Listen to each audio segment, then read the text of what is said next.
Woo! How we doing, folks? Your boy Marcos over here, ramping up production on the YouTube channel, man. Hope you guys are enjoying all the videos, man. You know, I'm gonna try to give you a Marcos and Friends every, I think, Monday or Tuesday. I haven't really decided what day yet. And then, you know, the games that I beat will be the games that I beat, and those will come up whenever I beat them. And then this is kind of gonna fall in between over there. And you know, with Black Ops 3, I'll probably put a little beta footage. And when you see me kind of, you know, do those transitions right there, simply because somebody had to go to a menu to do something, so I probably had to do something over here. This is actually me and my boy Who playing right now, scoring that go go go go go go go go go go go goal!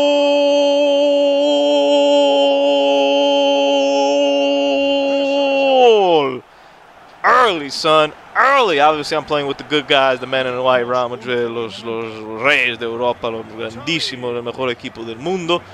He's playing as Barcelona, because what are you going to do about it? Some people got to make bad decisions in life. This is a little soccer preview, man. This is I wanted to preview a little bit of the season. Unfortunately, you know, the Premier League's already three weeks deep in, but the Spanish League hasn't started yet. Or I mean, it started yesterday officially on a Friday, but Real Madrid doesn't play till tomorrow, so I still get a chance to speak about them a little bit. But I kind of want to go around the globe and talk a little bit about what I think about some of the moves and what's going on right now in soccer, man. And let's start with the guy that we saw right there on the screen that gave up that goal, Valdez, Victor Valdez, man, sitting over there on the bench with Man U. You know, Man U, another summer of spending a ton of cash. I'm not liking that team too much, man. I'm going to keep them 100 with these guys. I'm really not feeling that team right now. Defensively, to me, they think they're kind of weak. The whole De Gea situation is kind of its own mess into whether they're actually going to sell him or not. I'm going to go on record here, and I have no inside information. I think that they will probably sell him at some point. And, you know, I think Madrid will end up coughing up a healthy amount of money for him. You know, Madrid's trying to get him for 20, 25 million. They're saying 35 to 40 at least. I think it'll probably be somewhere closer to that 35 to 40 range with maybe Keylor Navas or another goalie thrown in there in the mix. I don't think it'd probably be Keylor Navas, honestly. I don't think Madrid will trade anybody else. The Casilla guy would be a good backup for De Gea and keep it all Spanish goalkeeping or whatever. But they really, the one guy I like that they added in Man U was Memphis Depay. I mean, he's a young kid, so he's got a lot to learn. He's got a lot to grow, but he showed some flashes already here early on. But, you know, I've been fortunate to watch Man U play here these past couple games. You know, they played a couple games. They won the first game against who knows who on an own goal. The second game they won on a, you know, very nice cross by Juan Mata, who's a really good player for them. And that's it. And stagnant play, and I think they tied Newcastle this weekend. I think that's kind of the season that's going to be, you know, especially early on. Maybe when Depay and all these other guys kind of gel in a little bit, then we'll see an improvement over there. We all got to take into account that this is really early in the season for these guys, so this isn't even close to the form that they're going to see. But one of my glaring issues is defensively, I have no confidence in that team. I think Romero's a satisfactory goalie. I don't think that's much of an issue. And if they keep De Gea, obviously they got themselves a good goalie, assuming De Gea is happy enough to play. But he will be. I think he's better than that. But offensively, you know, who's going to score the goals here? You know, Juan Mata is able to put that ball on the dot for Wayne Rooney. If anyone who knows me knows I'm a pretty anti-Wayne Rooney guy. I never knew what his position was, and I never knew what he was good at. And we still don't know officially right now what his position is, and we don't know what he's good at. I have a theory that he's not really that good at much, and that's why we don't know what his position is. But, you know, I get it. It's an English team. They got to have an English guy in there, wherever he's from, so that's cute. The team I really like in the Premier is Man City, man. And you know, I think this is the year that they have to show up in the Champions League because they got the team built for that thing, man. Adding Sterling, huge plus. They just added this Otamendi, this defender from Valencia. Huge plus right there, especially with Zabaleta going down here for a couple 4 to 6 weeks. They don't exactly play the same position, but you'll be able to shift and choose over there. But Otamendi's going to give him a very good backup there with Kompany, especially if Kompany comes back to the form he had a couple years ago. He was amazing. And then you got all the other pieces, you know, Kun, David Silva, Navas. I mean, you got guys there that are high-quality players. I don't think they win the Champions League with that crew. I think that'll take a lot. But they definitely, to me, should be in the semifinals this year. Like, there's not even a doubt in my mind. And they should be the best English team. They should win that league by a landslide. The only thing that would stop them is obviously when Kun Agüero gets hurt, because he will at some point. I mean, listen, when you talk about fragile guys, like Di Maria is an example of this, when you talk about fragile guys, you don't want them playing in the toughest league in the world. And I'm not saying toughest by it's the best, because it's not the best by a long shot. That's kind of, I think, a false rumor. I'm saying toughest is in these cats, like, hit you and get away with it tough. So it's not really built for Kun Agüero. You know, I would really, especially with Sterling being in there now, I would really kind of, you know, tell the Kun, hey, you know, we're playing Leicester City, or we're playing Crystal Palace, or we're playing some of these Bartmouth, some random ass team that I've barely ever heard of. Even though I know this team well, except for Bartmouth. I think I might have made that up. Take the day off today. Take the day off. I think for guys like that, you kind of have to pamper them a little bit. You kind of have to, sit them before it hurts, kind of thing. The same thing with when I tell my girl that it's too late to drink once you're thirsty, you're already dehydrated. Well, same thing with that. It's too late to play 7 games in a row. You're gonna get hurt at some point. But that's the one thing. Injury's kind of the one thing that'll hurt him over there. Adding Sterling to me, very good young piece. Paid a ton of money for him. I think it was like 65 million or something like that. Euros, I believe. I don't think it was pounds. I think it was euros that they did that in. A lot, but I get it. The guy's gonna be good. I have no issues with that. And hey, if you got the money, use it. Chelsea is an interesting crew. Pretty much is the same team as last year with Falcao, and they just added Pedro right now. They stole him away. That would have been a good piece for Manchester United, honestly. I mean, that's a guy who I know could put the ball in the net and is a team player and is willing to give it all for the crew. I'm so mad that I didn't score right here. I was like, come on, man. Come on, Di Maria. This is FIFA 14, I believe, so Di Maria was still there. Even though now he's at PSG. We'll get to French League, though. We'll get to Ligue 1. We got a little opinion on everybody over here.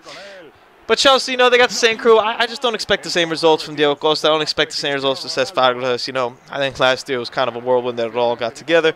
This year, you just see it with Mourinho teams, that first year it's all in, all committed. Mo's here to get us right, blah, blah, blah. Second year, it's, this Mourinho guy kind of an ass. Like, I don't really appreciate the way he be treating me, blah, blah, blah, blah, blah. And egos get in the way or whatever. So they added Falcao. They added Pedro. Don't worry about his goal right here. We don't really respect Husani's goals, especially when it's with Barca. No regard for Husani. But they got a good team, without a doubt. And I think they'll probably end up second, honestly, to Man City in the league. I just think Man City has more firepower and more options, whereas Chelsea, I think, is a little more living in, especially with how Mourinho plays. Like, Mourinho's got Cuadrado on that team on the bench. My dude barely plays, and Cuadrado is a legit player. Like, I wouldn't be too shocked if they let him go before this transfer deadline shows up, because Cuadrado is a guy who could get you something. Like, he's a guy, and they don't really need money, but he's a guy who could get you 30 to 45 million. Easy out there. And a guy who could help out a team, and a guy who will help out Chelsea, but in this team, they kind of just don't have really a position for him, especially now with Pedro coming in.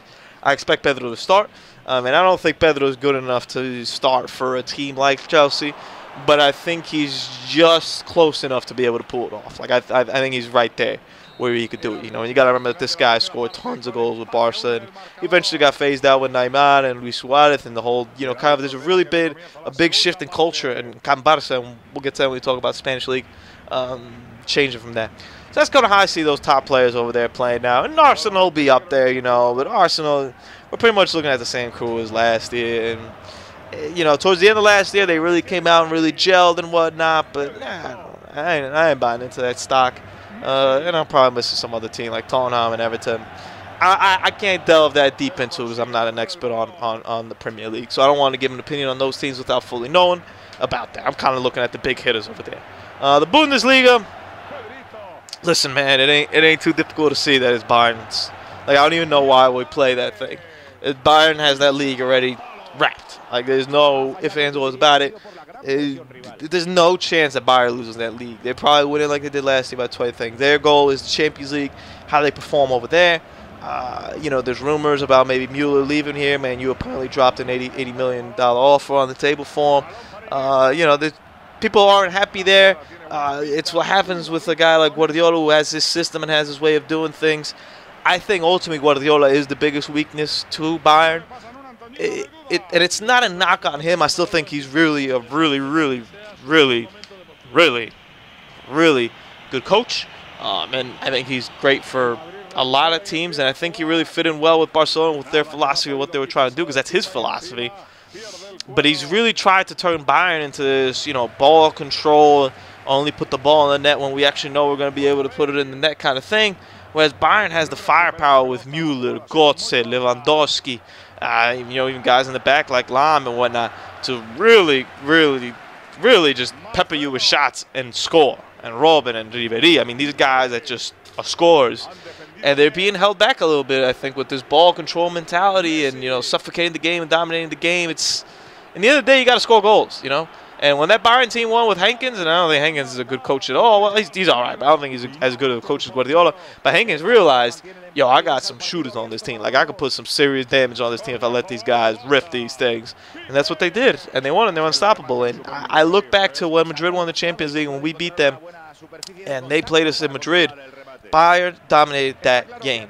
And if Bayern had taken 6 more shots more, they would have won that game 2 or 3-0.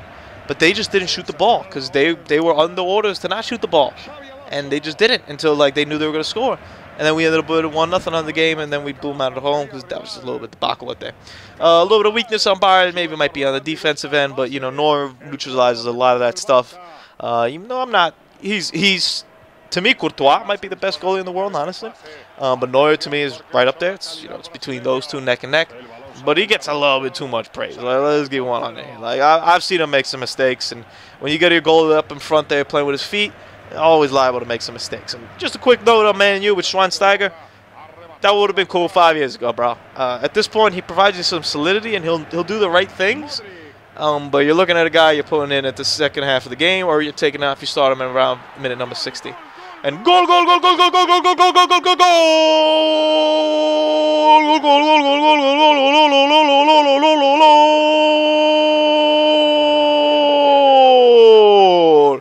Take the lead for the good guys, my boy Karim Benzema, which for the record, he's not going anywhere.